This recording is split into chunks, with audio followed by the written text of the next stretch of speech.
Imagine your adventuring party walks into a quiet, picturesque village. The cobblestone streets are clean, the tavern fire is warm, and the locals are perfectly pleasant. But as you look closer, the fabric of reality begins to fray at the edges. You order a stew from the tavern owner, but when you look back a minute later, the kitchen is completely empty, yet the owner insists she's always worked alone. You pass a house where a wedding dress hangs in the window, but the woman inside weeps bitterly, entirely unable to tell you why she is crying or who she is mourning.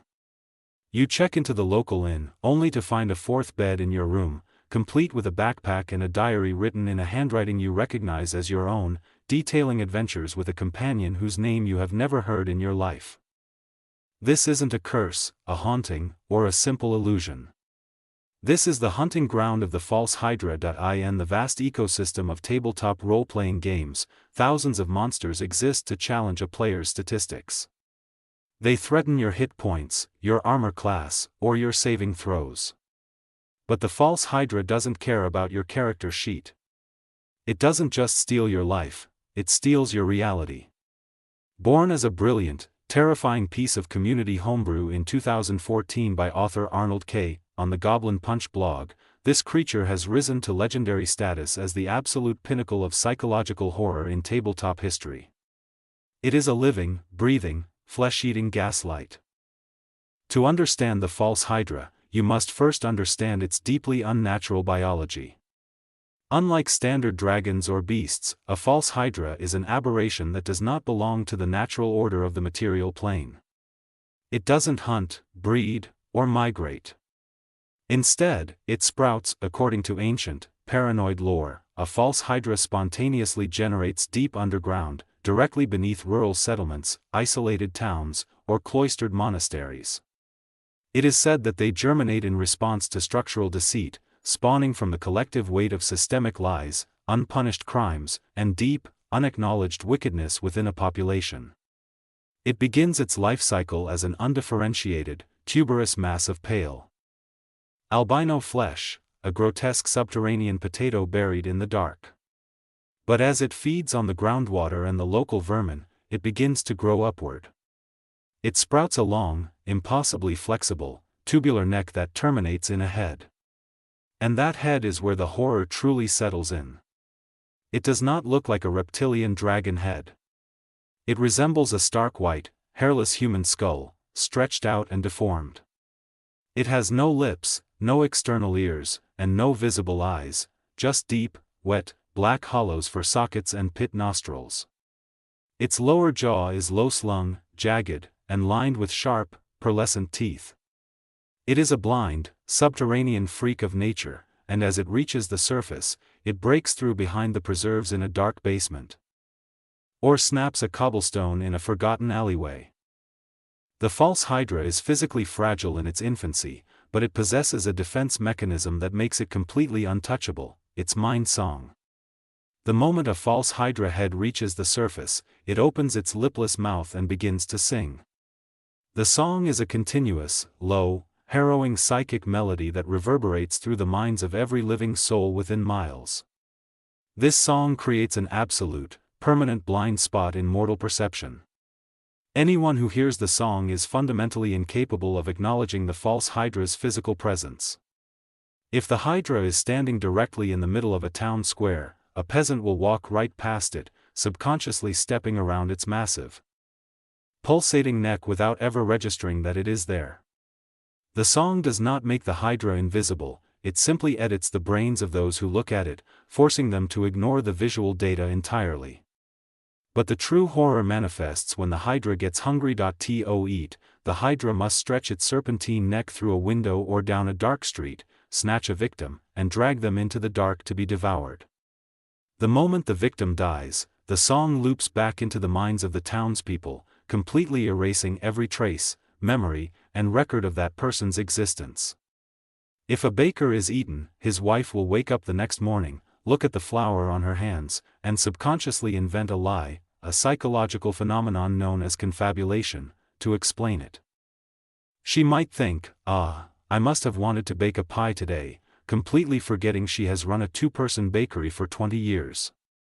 If a child is snatched from a playground, the parents will look at the empty swings, walk back to their quiet house, and feel a deep, hollow ache in their chest, but their brains will forcefully prevent them from remembering they ever had a child.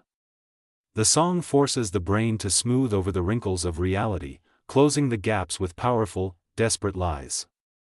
Human psychology, however, is not built to withstand that level of systemic cognitive dissonance.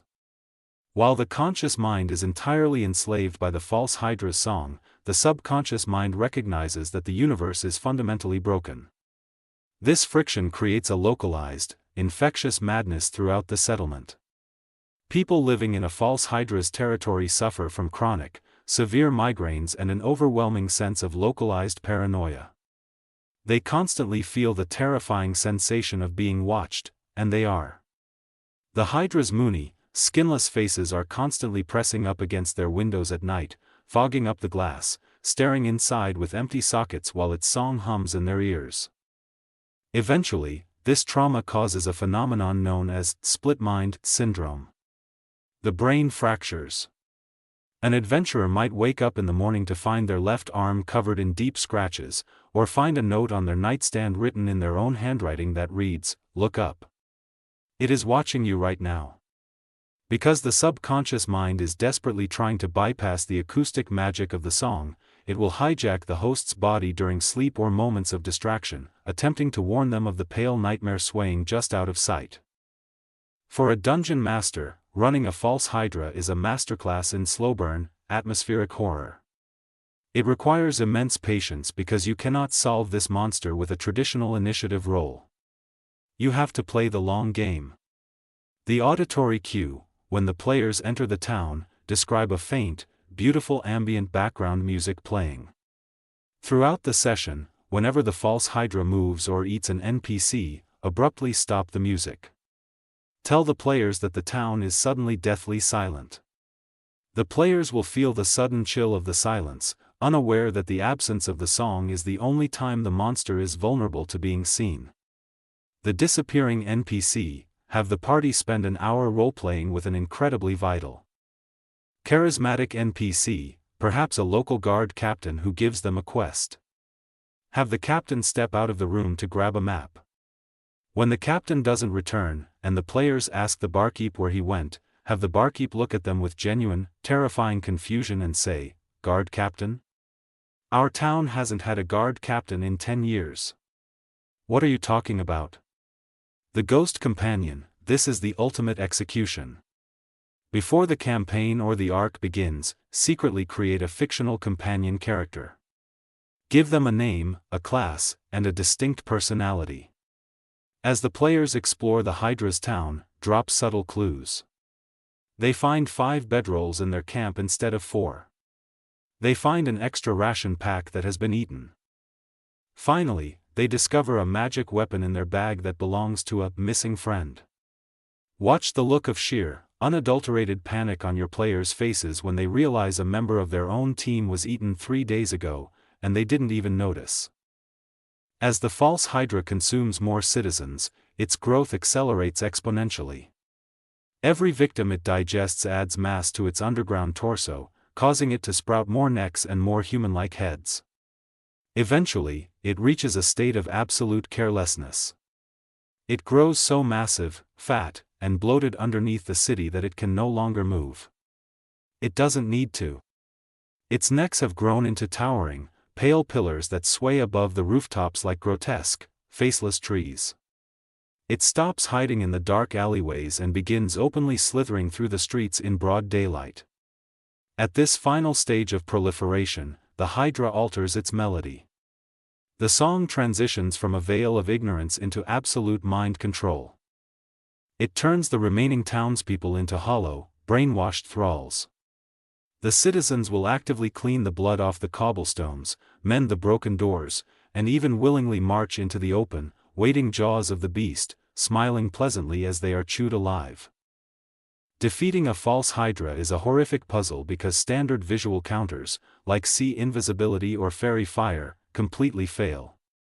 The Hydra is not invisible, your brain is simply choosing to delete it.